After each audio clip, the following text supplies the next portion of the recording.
All right, so let me just outline the things that I've heard about negative about the S20.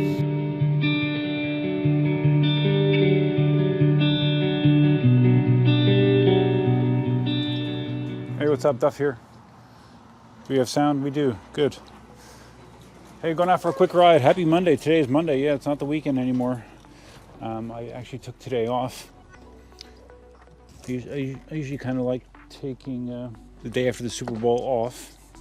Not that I did anything crazy this year, but still just kind of like taking the day off, and I have time to use, so I'm using it. And here we are on the Z10, getting some afternoon coffee. It's, again, don't laugh at me. It's on the chilly side. It's about 65 degrees right now, and you'll probably hear me complain about the cold more than once during this ride, since I am in shorts and in sneakers that are ventilated. So yeah, it might be a little chilly, but I'll deal with it. I'll figure a way to tough it out. All right, so the main topic that I wanted to have for the conversation was talking about the helicopter that's flying up above. No, just kidding. Of course, I want to talk about the S20. As far as I know, my S20 is going to be in that first batch of 40 that's coming from E-Wheels, but there's been several of the pre-production S20s that are out in the wild. I've been paying attention most closely to the EVs tour, which is on the west coast of the United States right now. Been some interesting news coming out about the wheel, and unfortunately not all positive. Although, like, the initial unboxing and ride review that EVs gave the S20 was very overwhelmingly positive. So let's talk about some of those things. All right, so let's talk about the good stuff. Like I said, EV's initial impression of the wheel was positive. You know, visually, they thought it was pretty stunning. And the initial ride experiences were good as well. They thought the wheel felt powerful. They thought the suspension was ridiculously good. 130 millimeters of travel, just soaks up bumps. No more pumping up the suspension with air. It's an oil-filled shock. Suspension seems outstanding on that wheel. I haven't heard any official range numbers yet or top speed numbers, although there has been some people that have hit the posted top speed of 70 and supposedly even a little above that. And in some situations, it didn't work out so well. So that's something important to talk about as well. All right, we can talk about this some more once I get my coffee. Go Prius. One of the reasons I didn't ride this weekend is my buddy Randall is down. Some of you longtime channel viewers will know who Randall is. This person doesn't even see me, this woman. Hey, hi. She did not even see me. It's brilliant. So anyways, Randall was here, so yeah, didn't get out to ride this weekend.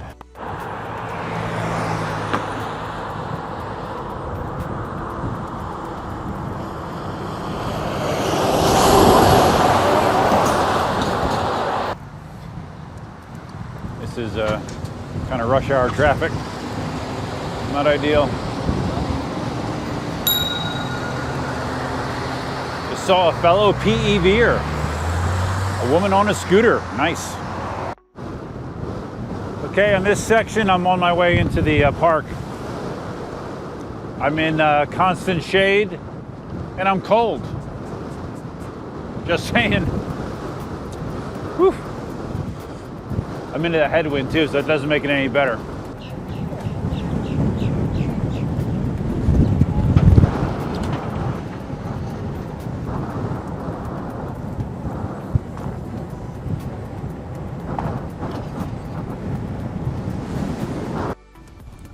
Come on, wind. Come on, wind. Why does it always have to be windy when I want to sit down? All right, here we go. We'll use the bench seat as a guard from falling. Okay, that works. All right, so let me just outline the things that I've heard about negative about the S20. The front bumper material, evidently, is a plastic that is not apparently very impact resistant. Probably not a best choice for a bumper material. I had said several times that it's too bad that they didn't decide to go with a hard rubber substance similar to what they have on the V11 or the V12. And maybe they will in subsequent wheels, but right now, at least in the pre-production wheels, the plastic that is used for the bumper is rather brittle. So that's a bit of a negative. Not a big deal. I have heard that there's issues if you do a hard acceleration, a considerably hard acceleration from a dead stop. There's been some reports of the wheel cutting out in that situation. Specifically, what I had heard, and I actually heard this from the EV guys too, they mentioned this in a video, something about the first 3 meters. Like basically, if you hammer it, you do a 45-degree lean in the first 3 meters. That's the situation where you could have an issue. Now, I thought this was interesting. I was talking to Ulf about this, Ulf from Germany, Ulf, the former Kingsong rep, about this. And he mentioned something that I never really thought about. And actually, to be quite honest, I didn't even realize this. Most people that have basic electrical knowledge knows that there's an inverse relationship between voltage and amps.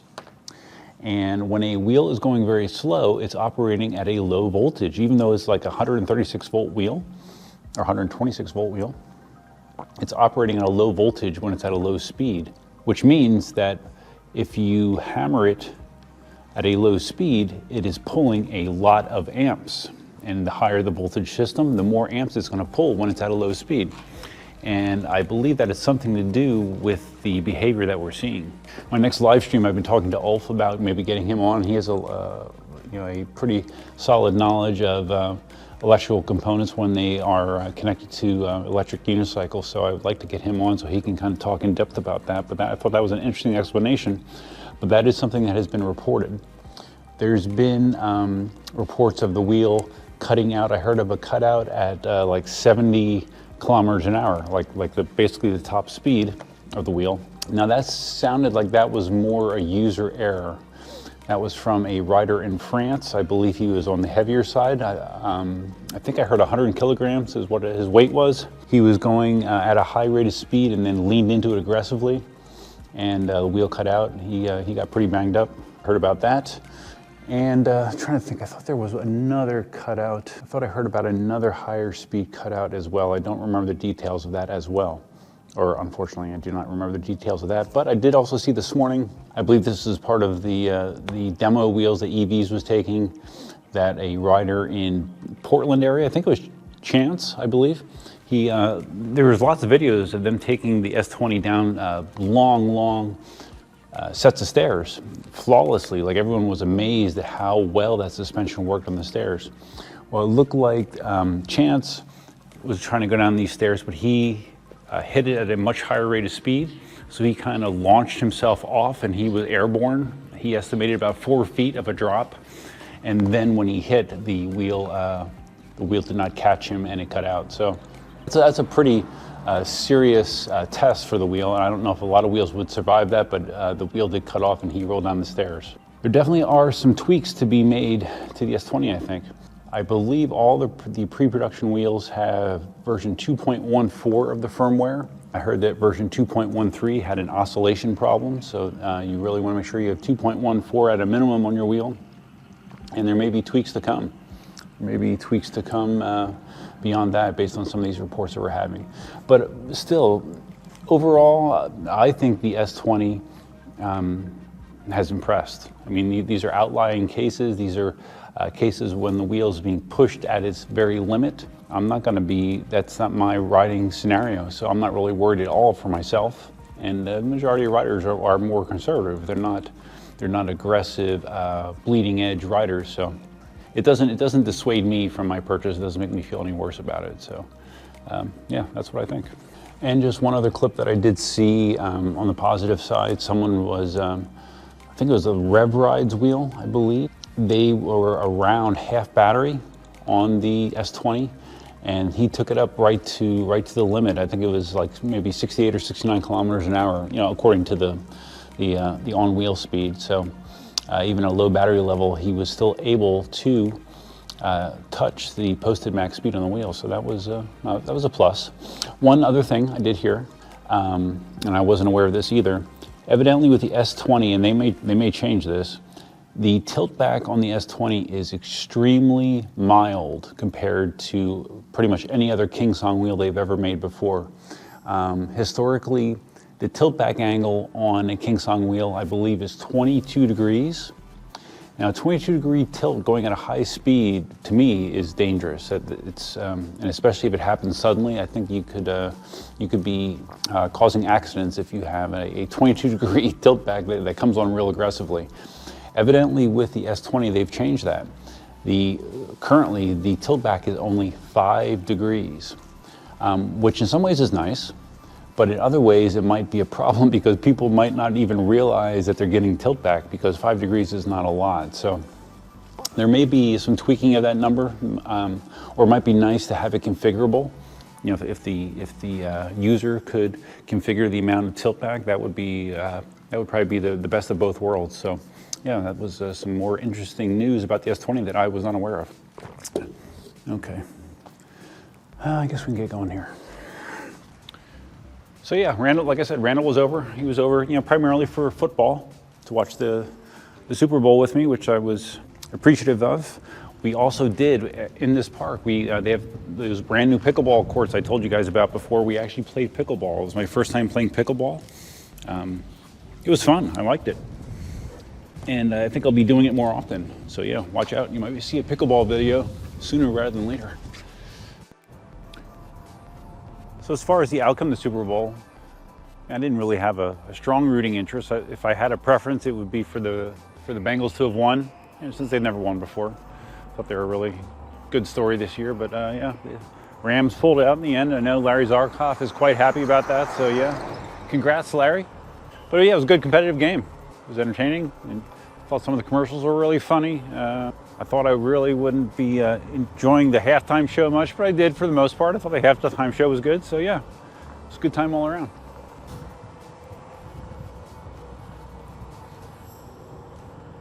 This is how you carve on a Z10.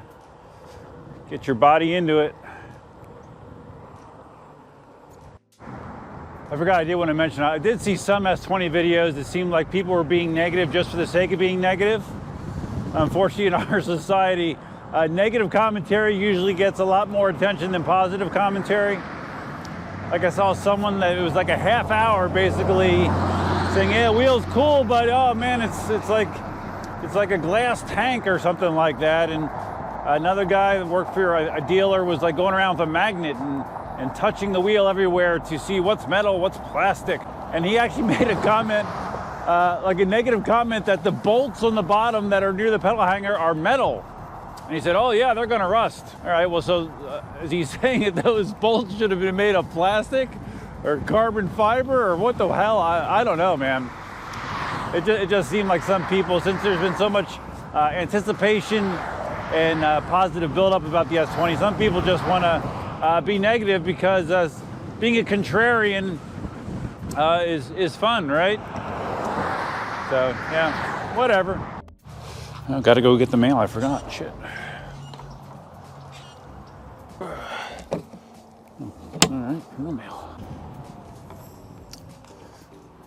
No mail. Our mail delivery service is rather unreliable in my area. Wildly inconsistent as far as ETAs. All right. Okay, so that's gonna wrap it up. Cliff Notes version. Yes, the S20 rollout of the pre-production wheels has not been perfect. There are some issues that they are going to have to address, but does it change my excitement for getting the wheel? Do I still think it's going to be a fantastic wheel for me? Yes, absolutely. I still feel that way. So, but I am sure that they will take measures to address some of the concerns that are out there, because they are legitimate for sure, but I don't know that they're going to impact the vast majority of riders. That would be my impression. So anyways, guys, if you found this video interesting, please give it a big thumbs up. If this is your first time visiting the channel, please consider subscribing. Can you tell I need to get new elbow pads? They're freaking down at my wrist. Oh my God. Yeah, think about subscribing. And if you're going to subscribe, you can hit the notify bell, which is over there somewhere. I do have membership on my channel. If you're interested in checking out membership information, you can hit the join button down below. It tells you about the different benefits you get from being a member. And right here is my current list of members, and they are fantastic. I appreciate your support. So that's all I have, guys. I hope the rest of your week is great. And I guess that's all there is to say. S20 is still cool. Till next time, Duffman out. Oh, happy Valentine's Day, by the way. To you and yours. Alexa, are we flying? Oh, never mind. Shit. Elsa, are we flying high in the wings of love? What are you doing with Elephant Giraffe? Give me Elephant Giraffe. I want him. Give me him.